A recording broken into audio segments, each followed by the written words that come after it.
comme promis, je vous montre donc comment tester les récentes versions d'Odoo sans pour autant créer une nouvelle base de données. Donc pour ce faire, je me rends donc toujours sur odoo.com et je vais juste aller directement dans le bas de page ou encore le footer et je vais juste venir me rendre là, cliquer sur Run Bot. Donc Run Bot, c'est l'espace où vous pouvez donc tester toutes les versions d'Odoo, les versions stables, les versions en cours de développement et surtout, son avantage, c'est qu'il vous permet de tester Odoo sans créer de base de données. Donc ici, je vois là, donc on a la version 16.4. Je vois là qu'il y a eu ce qu'on appelle un déploiement, donc une récente version qui a été postée il y a de cela 8 heures. Et je vois là ici ce qu'on appelle la branche master. Donc c'est sur cette branche que le développement se fait en continu, les corrections de bugs, les corrections d'anomalies pour tomber sur des versions de plus en plus stables pour que les personnes qui veulent utiliser Odoo en online, donc en ligne, puissent bénéficier de ces versions. Donc nous, on peut directement tester toutes les versions d'Odoo. On va prendre celle qui date de 7 heures. On peut donc faire un clic droit.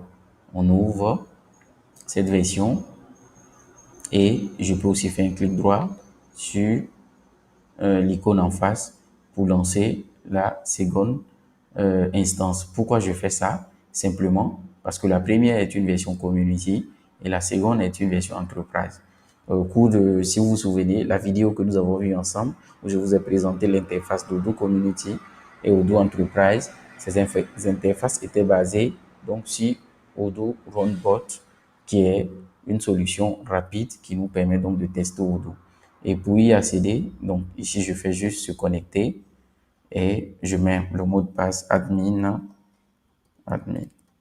Et avec ça, je suis tout bon pour être connecté à la base de données.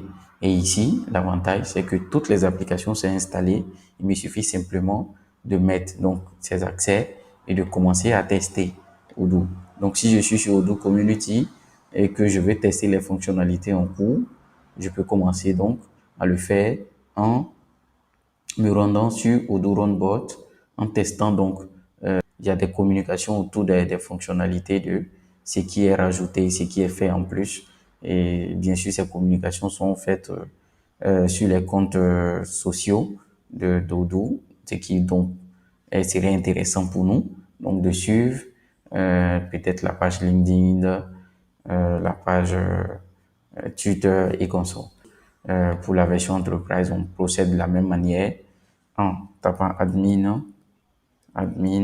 et on clique sur se connecter et on est connecté à la version Enterprise. On peut donc commencer à tester les récentes mises à jour qui ne sont pas forcément disponibles en Odoo Online. Donc avec cette vidéo, nous venons donc de voir la deuxième approche possible dans l'utilisation d'Odoo. Donc la première, il était question de créer des bases de données à partir de odoo.com. La deuxième, on peut donc tester Odoo en utilisant Odoo Runbot qui permet d'accéder aux fonctionnalités récentes. Et bien sûr, vous remarquerez que toutes ces approches nécessitent la connexion, donc nécessitent un accès à Internet. Donc, il peut arriver qu'on veut faire des analyses, des choses plus poussées, mais qu'on ne soit pas tout le temps connecté ou qu'on n'ait pas toujours la connexion. Dans ce cas, nous allons donc voir la dernière approche qui consiste donc à installer Odoo sur votre machine afin de l'utiliser au quotidien, afin de l'utiliser sans pour autant avoir cette contrainte de connexion. Et ça, on le voit juste après.